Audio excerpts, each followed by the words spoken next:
Como a religião atrapalhou a minha vida e as minhas escolhas. Olá, eu sou Luciana e estou aqui hoje para compartilhar um pouco com vocês da minha história e do quanto a religião interferiu na minha vida, nas minhas escolhas, na vida adulta. Eu nasci num lar cristão, os meus avós já eram desta denominação evangélica, os meus pais também, evidentemente, que levaram eu e meu irmão para frequentar também essa denominação.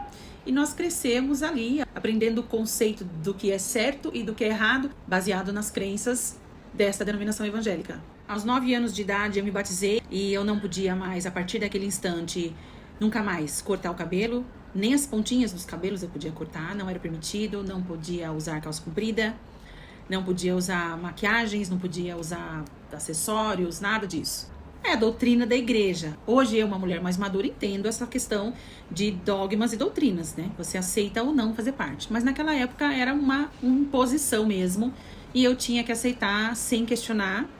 Criança que ainda era, né? Então vivia debaixo das ordens dos meus pais e meu pai não permitia que nós assistíssemos televisão, que nós tivéssemos acesso a várias coisas. A gente só podia viver para a igreja. Então, enquanto eu ainda era criança, aquilo ainda não me incomodava, não tinha noção do que eu ainda estava fazendo, da escolha que eu tinha acabado de tomar.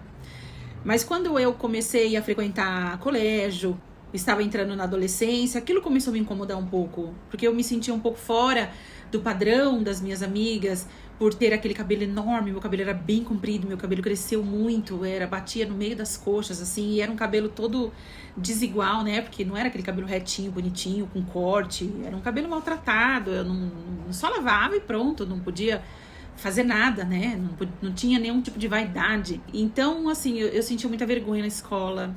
Eu vivia prendendo o cabelo, porque eu tinha muita vergonha das minhas amigas, eu tinha vergonha da roupa que eu usava. Eu morria de vontade de poder usar uma calça comprida, sentia frio nas pernas na época. Então, foi uma fase um pouco complicada para mim, a fase da aceitação, que eu tinha que ser assim, e eu não podia questionar. Se eu chegasse pro meu pai, pra minha mãe, falando que eu não queria mais ir, essa possibilidade ela não existia. Eu tinha que frequentar a igreja, porque era a escolha deles, eu tinha que me vestir daquela forma, porque era a doutrina da escolha religiosa, era uma imposição e eu precisava fazer parte daquilo.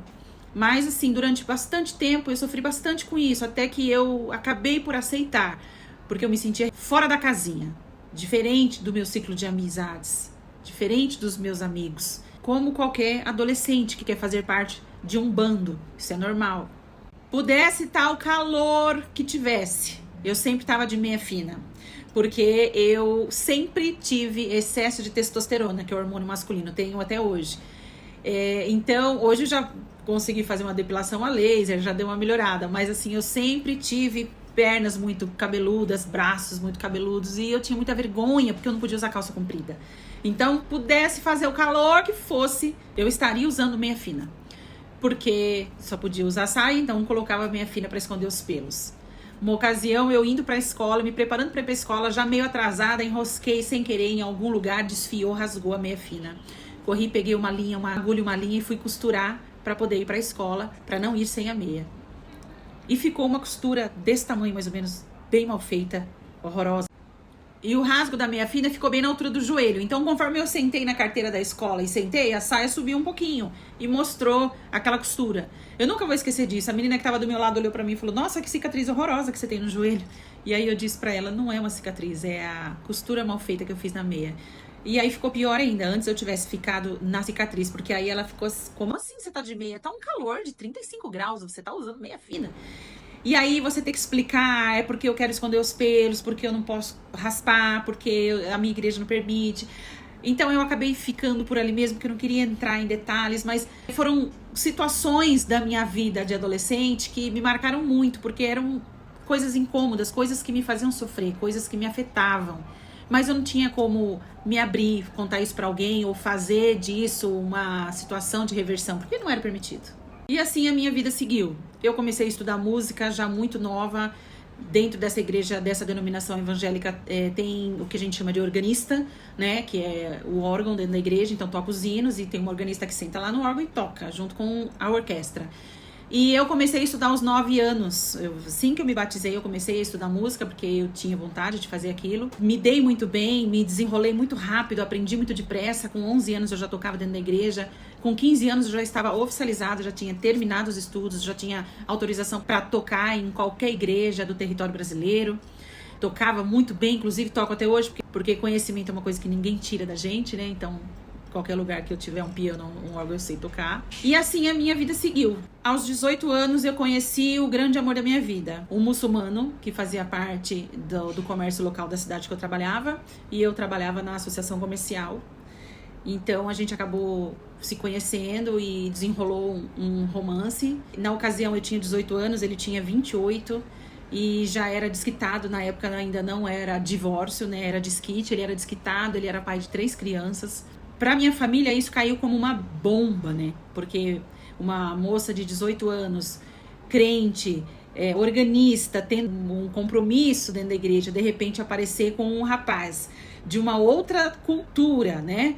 De uma outra nacionalidade, desquitado, pai de 3 crianças, para minha mãe foi a morte. E eu, ainda assim, eu insisti nesse relacionamento de forma escusa, evidentemente, né? Escondido.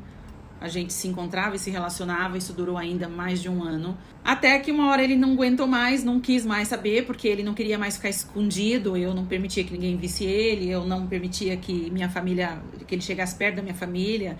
E aí acabou que ele desistiu de ficar comigo. E eu sofri muito na época, porque eu gostava muito dele, só que eu não tinha coragem de enfrentar a comunidade religiosa, eu não tinha coragem de enfrentar a minha família para viver essa história. Cheguei a pensar em fazer isso, mas quando eu pensava em todos os dedos apontados para mim, quando eu pensava na vergonha que eu ia passar, de todo mundo falar da minha família, falar de mim, quando eu pensava na tristeza que eu ia causar para os meus pais pela escolha que eu estava fazendo, quando eu pensava no problema que de repente eu poderia ter por estar me relacionando com um cara que tinha uma ex-mulher, que tinha filhos pequenos, do desafio que aquilo ia ser para mim, eu, uma jovem de 18 anos, 19 anos, já com essa responsabilidade.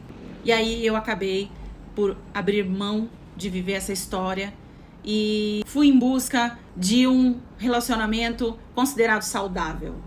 Nessa mesma ocasião, chegou aos meus ouvidos de forma fofoqueira que tinha um irmãozinho lá da igreja que era apaixonado por mim, que gostava de mim. E aí eu me apeguei com muita força a isso.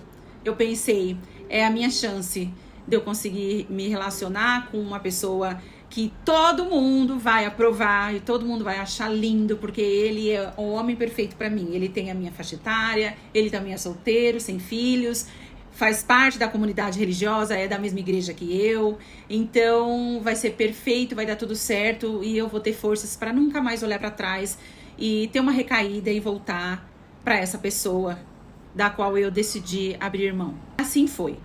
Meses depois do meu rompimento com esse muçulmano, eu aceitei o pedido de namoro desse rapaz e a gente desenrolou uma relação. Nós começamos a namorar. Ele fez tudo bonitinho, seguindo todos os protocolos, entrou na minha casa, pediu em namoro pro meu pai, pra minha mãe, decidiu o horário de que a gente saía, o horário que podia chegar. Tudo perfeito, bonitinho, certinho, ali na cartilha. Em 6 meses nós nos casamos, porque ele teve um problema com a família dele e acabou indo pra dentro da minha casa. Nessa ocasião, meu irmão já era casado, só tinha eu, né, de filha solteira dentro da minha casa, com meu pai e com a minha mãe.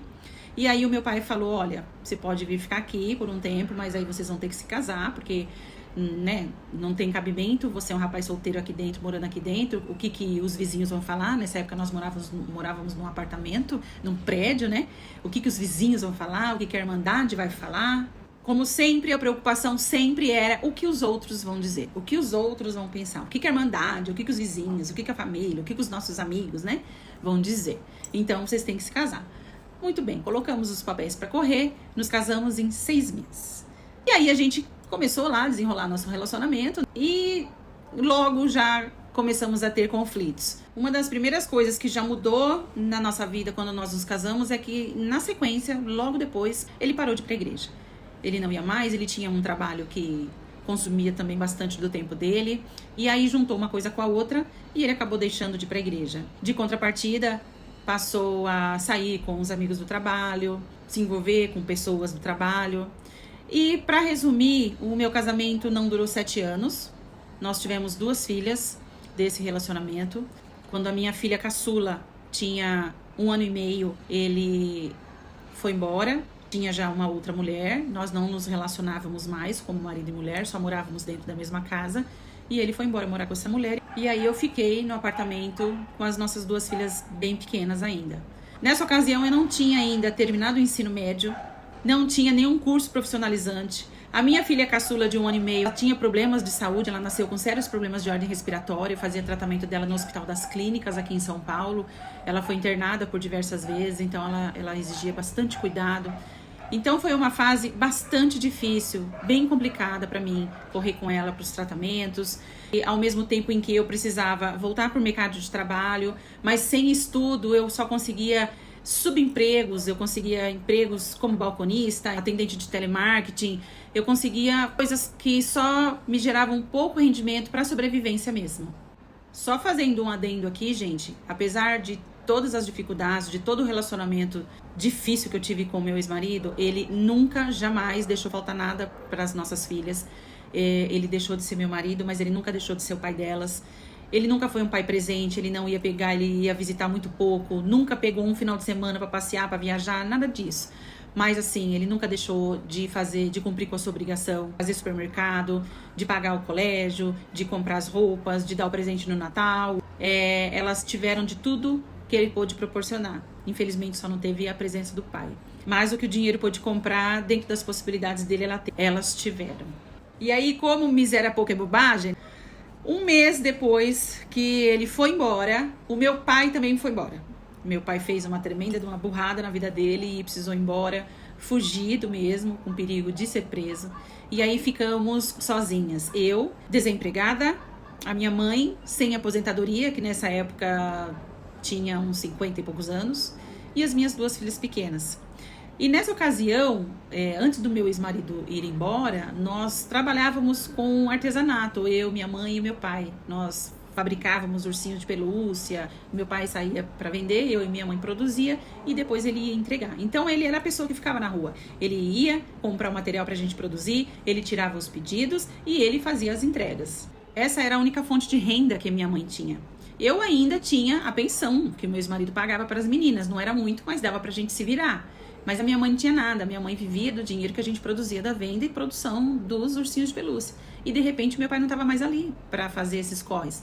Eu tinha as meninas pequenas e ainda tinha que ajudar a minha mãe na produção e eu ainda tinha que comprar material, tirar pedido, fazer entrega. Chegou uma hora que não deu mais. Não foi mais possível fazer isso. Então, aí a minha mãe deu a ideia de eu alugar o meu apartamento e morar com as minhas 2 filhas pequenas com ela, já que ela estava só, para que a gente pudesse alugar o meu apartamento e ter uma renda a mais, para que a gente pudesse não passar necessidade, né? Porque só com o dinheiro da pensão a gente não ia conseguir sobreviver. E eu ia voltar para a rua atrás de emprego. E aí, gente, diante de tantos acontecimentos aparentemente ruins, porque depois, hoje eu olho para trás e tenho absoluta certeza de que foi a melhor coisa que aconteceu na minha vida. Se não tivesse acontecido nada dessas coisas, eu não estaria aqui hoje. Mas na ocasião foi muito sofrimento.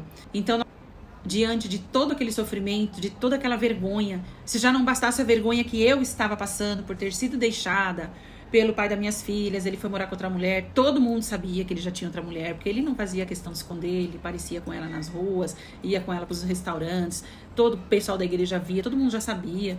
E então, se não bastasse isso, ainda teve a vergonha ainda do que o meu pai fez para minha mãe.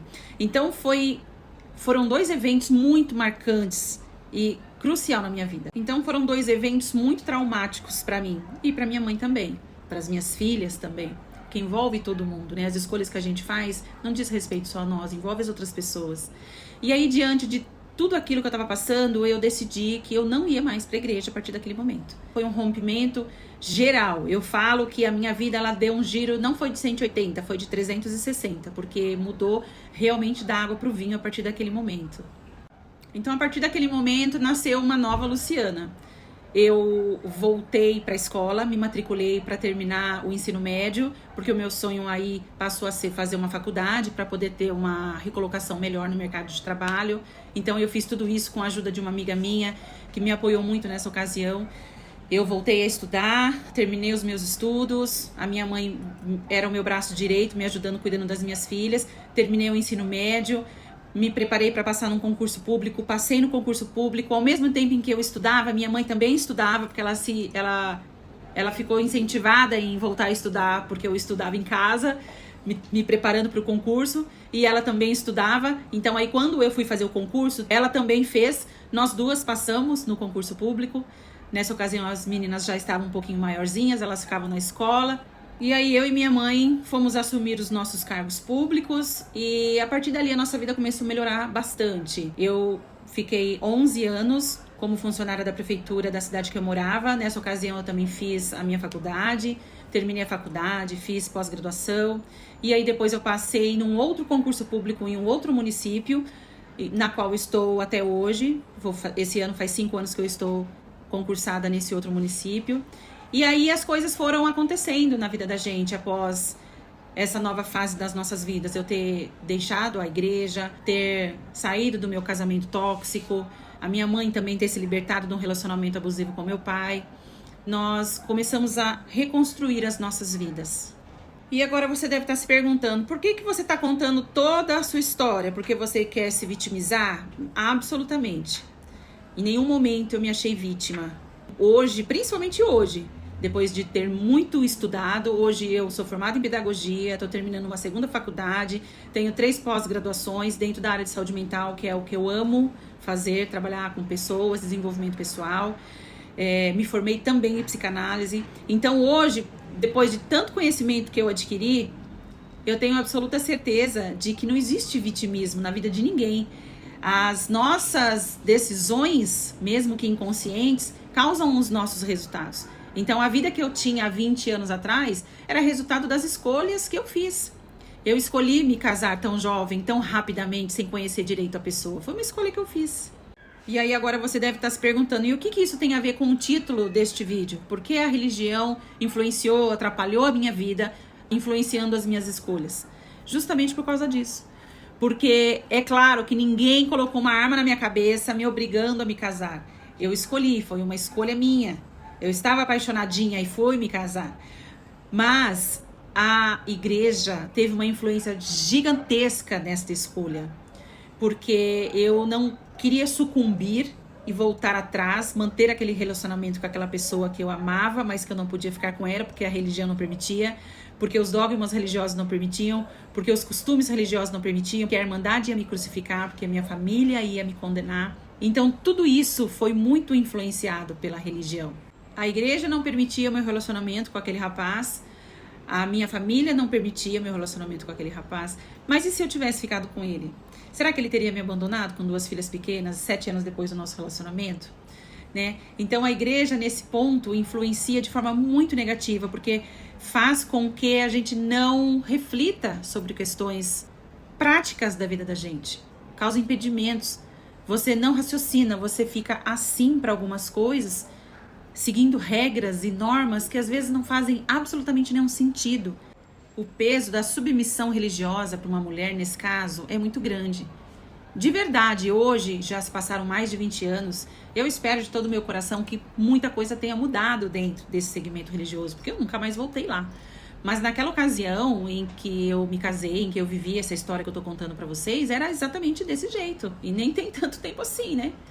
Eu me lembro que às vezes eu chegava pro responsável, dirigente da igreja na época e me queixava dos problemas que eu estava tendo dentro do meu relacionamento. Porque eu já vivia um relacionamento abusivo com meu ex-marido. E aí, sabe o que eu ouvia dessa pessoa responsável? Ah, mas você só pode se separar se você pegar uma traição, se caracterizar adultério, porque do contrário é até a morte. Que absurdo, gente. Quer dizer, eu estou dizendo pra você que eu estou sofrendo, que eu estou dentro de um relacionamento, que aquilo tá me causando dor e eu não posso me separar porque a igreja não permite. É um absurdo isso. Porque as pessoas têm que ser livres para fazer suas escolhas de ir e de vir. A igreja, nesse ponto, não deveria interferir. Eu espero, como eu disse, que hoje esse conceito tenha mudado. Então, eu estou aqui hoje expondo essa história para vocês. Para você que está me assistindo, de repente você vai se conectar com essa história, vai se reconhecer dentro dessa história, passa por uma situação parecida com essa. E eu quero deixar aqui uma mensagem. Você tem direito a fazer as suas escolhas de forma consciente. Não permita absolutamente que ninguém passe por cima daquilo que você quer. É a sua vida que está em jogo, são as suas escolhas. Lá na frente você vai se arrepender daquilo que deixou de fazer. Vai se arrepender por ter feito uma escolha que não era a sua. Você fez aquilo para agradar ou o pai, ou a mãe, ou o vizinho, ou aquele ou aquela. E a vida é sua, ela diz respeito a você. É você que tem que arcar com as consequências das escolhas que você faz. Poderia ter dado muito ruim pra mim se eu tivesse optado por abandonar a igreja, ir contra a vontade dos meus pais e ter assumido esse relacionamento com uma pessoa muito mais velha, que já vinha com uma bagagem, com filhos, com ex-mulher, com família, outra cultura, ele tinha outra nacionalidade. Podia dar muito ruim. Não sei o que poderia ter acontecido. Nós éramos pessoas diferentes também. Mas da mesma forma que podia ter dado muito ruim, poderia ter dado muito bom. Eu nunca vou saber, porque a minha fraqueza, a minha covardia não me permitiu viver essa história. A pressão religiosa, a pressão familiar, a vergonha do que a Irmandade vai dizer, do que os vizinhos vão pensar. Então, se você tá passando por isso hoje, manda as favas o que o vizinho tá pensando ou pode pensar. Manda todo mundo pastar. É a sua vida. E digo mais, você vai dar conta disso o dia que você fizer a passagem. Sabia disso? Eu tenho certeza que Deus vai falar pra você assim: por que você fez a vontade de A e B e a sua você deixou pra lá? Você abriu mão da sua vontade para agradar o outro. É a vida, é nossa vida. São nossas escolhas. A responsabilidade é sua. Assume com as responsabilidades das suas escolhas. Isso é fato. Se der ruim, se der bom, é você que vai arcar com as consequências. Mas pior do que isso, muito pior do que isso, é você não fazer nada. Você se manter numa posição de submissão, de subjugamento e permitir que as outras pessoas escolham por você.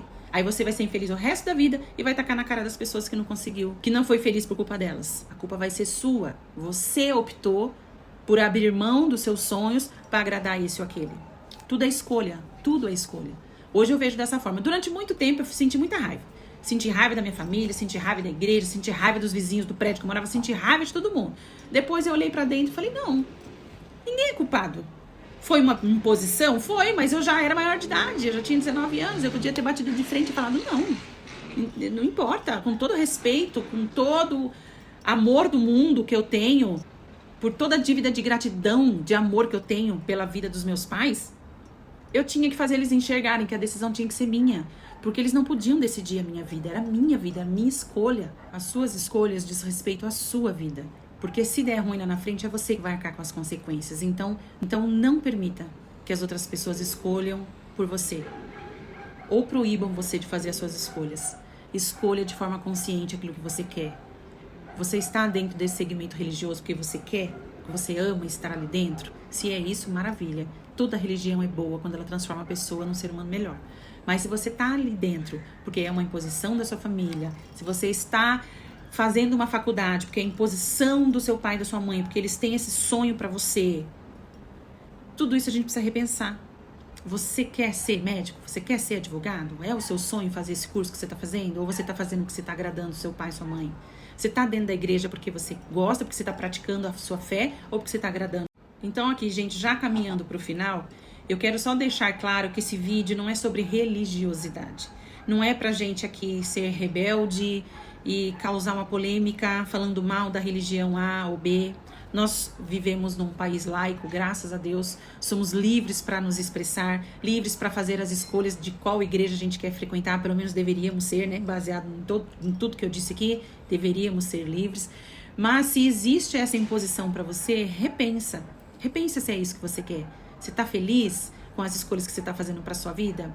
Porque se você não estiver feliz com a escolha que você fez, mas você fez de forma consciente, faz outra escolha e tá tudo certo. Agora, quando a gente tá dentro de alguma coisa, ou de um relacionamento, ou de algum lugar, sendo que aquilo é uma imposição, o sofrimento é muito maior. Você está feliz com as escolhas que você tá fazendo pra sua vida? Repensa, tá bom? Se tem uma dica que eu posso deixar aqui pra você é: trabalhe em você, autoconhecimento, amor próprio, autoestima, porque isso vai trazer bastante clareza pra sua vida, das escolhas que você faz, do que você aceita, a impor limites saudáveis dentro dos seus relacionamentos amorosos, dentro dos seus relacionamentos interpessoais, com seus familiares, seu ambiente de trabalho, em todos os lugares por onde você passar. O autoconhecimento faz com que a gente admita o que a gente quer, o que a gente aceita, o que a gente não aceita, e impor esses limites para as outras pessoas. Até aqui eu permito que você decida por mim. A partir daqui é muita invasão. Aí sou eu que vou escolher.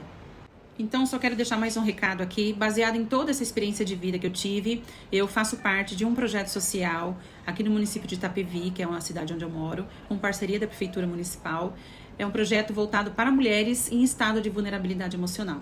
Então, a gente atende mulheres que estão saindo de relacionamentos abusivos, tóxicos, ou que estejam ainda dentro desses relacionamentos abusivos e tóxicos, que estejam em depressão, com baixa autoestima, com falta de amor próprio.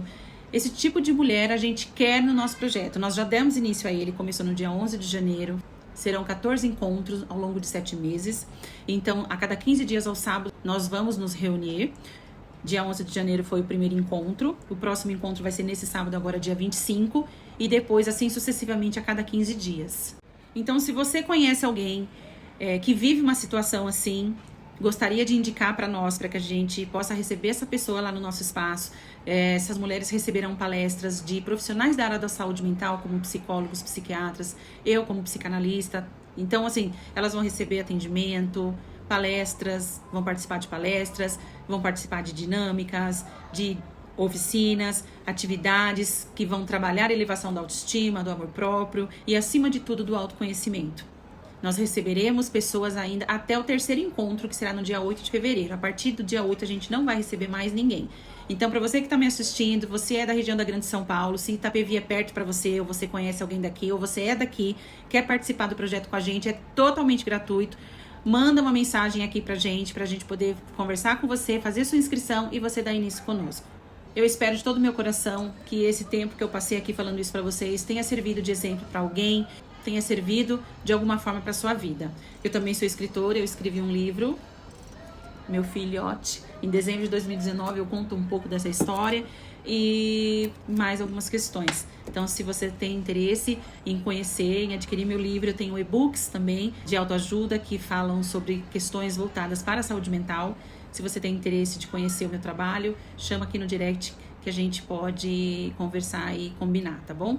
O link para compra dos meus e-books está lá na bio do meu Instagram, que eu vou deixar aqui para vocês também, tá bom? Foi um prazer ter estado aqui, espero que vocês tenham gostado. Um beijo, até a próxima.